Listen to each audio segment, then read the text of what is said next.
excelentes recomendaciones, pero también las vamos a tener aquí porque aquel dolor de cuello que uno se queja, que aparece, desaparece, y uno dice, ¿será un desgaste en las cervicales? ¿A eso se deberá?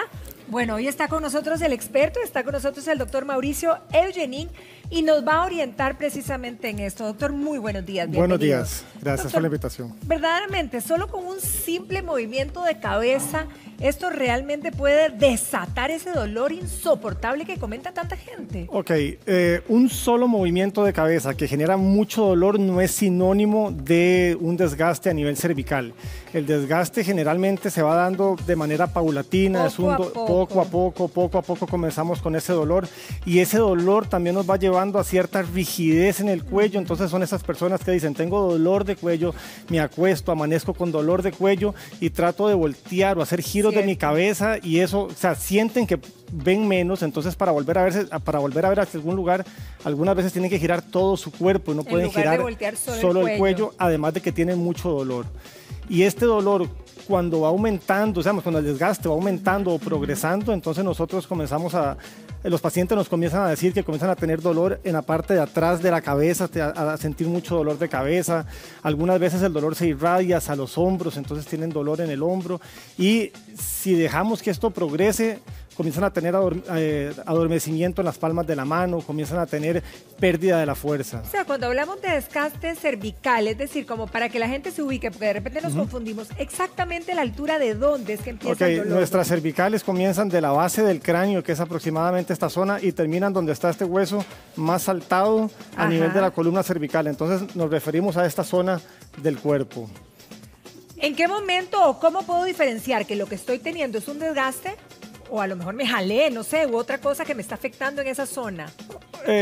Bueno, tenemos que ver un poco el principio del dolor, cómo comenzó el dolor. Porque si el dolor inició porque estábamos jugando, no sé, fútbol o hicimos algún movimiento brusco o nos golpearon, probablemente el dolor es de origen traumático, probablemente con un poco de reposo, antiinflamatorios, todo va a mejorar.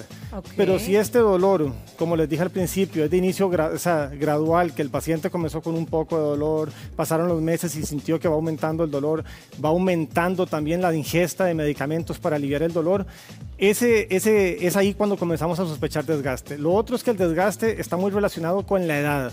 Entre más años tenemos, más nos vamos desgastando, nuestros huesos se van gastando. Entonces, cuando se van gastando, me gustaría poder ver aquí y enseñar, nosotros vamos a ver que lo que se va lesionando primero son estas articulaciones que ustedes ven aquí, esta de aquí y esta otra de acá.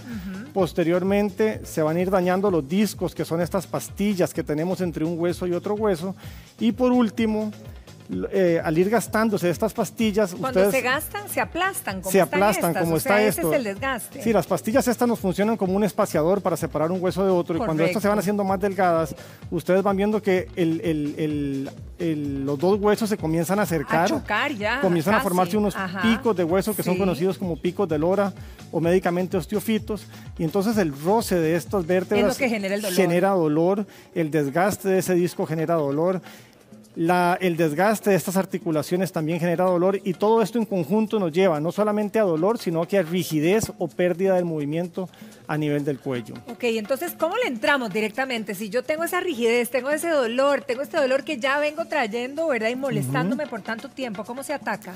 Ok, inicialmente nosotros comenzamos a atacar este dolor con medidas no quirúrgicas, y dentro de esas les pedimos al paciente que guarde algún grado de reposo, ¿okay? De evitar giros bruscos con el cuello. Podemos utilizar terapia de caliente, de calor a nivel local en el cuello. Entonces existen unas almohadas que se pueden calentar en el microondas y las colocamos alrededor del cuello. Existen unas bolsas especiales donde podemos colocar agua tibia y la colocamos alrededor del cuello.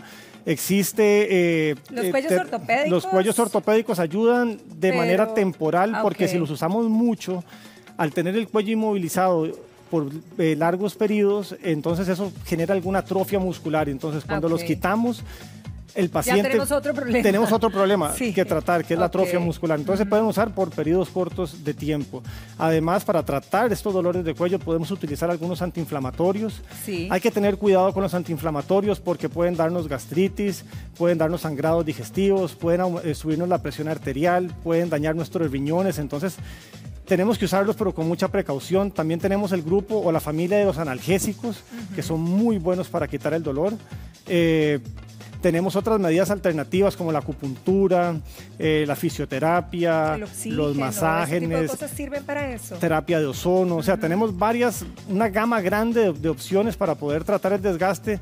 Sin embargo, tenemos que tener claro que el desgaste, no hay manera de volver a hacer un hueso joven, hacer un disco joven, recuperar la altura del disco. Por ahí va la pregunta, porque muchos adultos mayores de repente dicen, bueno, ¿será que yo en algún momento puedo recuperar, verdad, mi movimiento con tranquilidad, sin dolor, sin esa rigidez? O verdaderamente, como usted dice, ya ese hueso joven evidentemente no va a volver, pero ¿puedo menguar todo eso? Puede, o sea, el hueso no va a volver a ser joven, el disco no va a volver a ser joven, pero sí podemos aliviar, calmar todas estas molestias para que el paciente tenga calidad de vida. Si nosotros logramos que el paciente tenga calidad de vida, el paciente no va a ocupar nada más, no va a ocupar cirugía, no va a ocupar absolutamente nada más. ¿En qué momento ustedes deciden que la cirugía es inevitable? Ok, la cirugía la realizamos en aquellos pacientes que ya tienen un dolor intratable, que ya no lo podemos manejar con pastillas, que ya probaron terapia y no mejoró, que hicieron acupuntura y no mejoró, que hicieron terapia de ozono y no mejoró. O sea, cuando ya hemos probado todo y el paciente no mejora y no se alivia con las pastillas, entonces ese es un buen momento para operar. Otro momento para operar es cuando el paciente ya comienza a tener síntomas neurológicos, o sea, que el nervio está fallando, está afectado. Y cuando eso pasa tenemos que correr porque el nervio no se recupera. O sea, cuando un nervio tiene un daño no es reversible, entonces tenemos que actuar con prontitud. ¿Probabilidades, digamos, de recuperación o del beneficio de la cirugía?